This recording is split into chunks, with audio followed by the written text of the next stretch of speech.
ぱなしで一度も攻撃してませんよ。助立ちしたらどうです？ So that was an episode from the latest episode of Kenshin.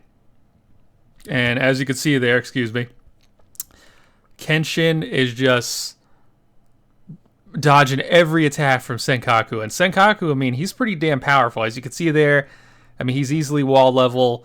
His conehead looking ass is just going through everything. He's throwing these really fast JoJo's Bizarre Adventures type punches at Kenshin.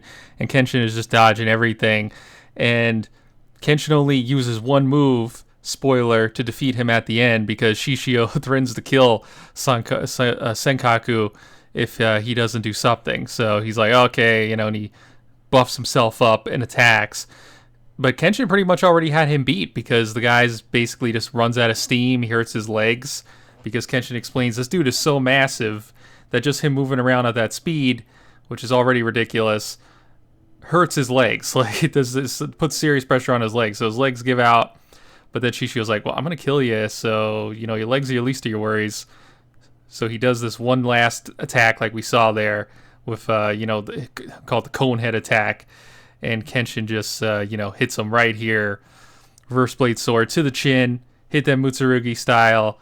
Ryusen, I think that's how you say it. And defeats him.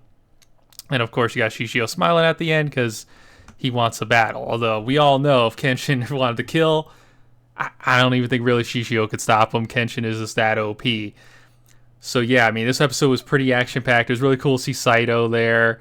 Saito's interactions with Masao earlier on in the episode were kind of cool too, because I don't remember that stuff in the manga, where he's like kind of already treating her like a little sister or a daughter type figure. They already knew about Saito coming along with Kenshin.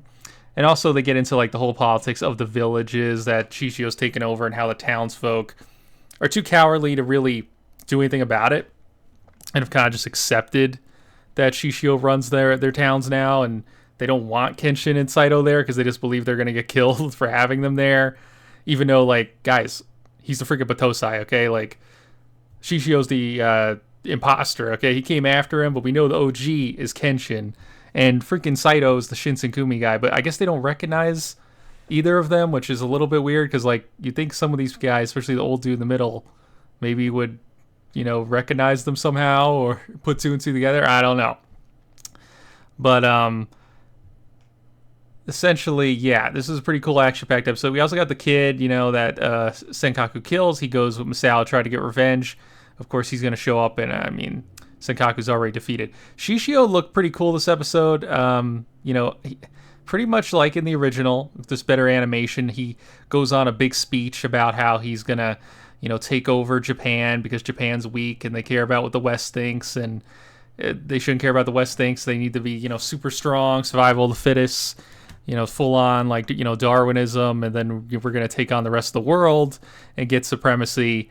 And, Japan's basically going to run the world or be at least the most powerful country in the world under Shishio's rule. Of course, he's got a long way to do that. He's only taken over like 10 towns, but this is what he plans to do. And he's got a very strong group of guys. Again, Senkaku's one of the weaker guys. He has way stronger guys. I don't want to spoil for the people who don't know that are going to come along later. That pretty much can take on like an entire army. One of his guys takes on like 100 people at once. Police officers with like swords and like guns, and kills them. Like he's got pretty OP guys on his side. So yeah, overall, yeah, I would say this episode was a 9 out of 10. It was a great episode. Really enjoyed it. Of course, if you're an old frog, you're always going to prefer the original. I always say that in these Kenshin reviews. But this was a great episode. If this was the first Kenshin, the first time you're seeing this in the Kenshin story, you didn't read the manga or watch the old anime, you're going to love this. 9 out of 10. But yeah, wherever you are, have a fantastic day, and peace out.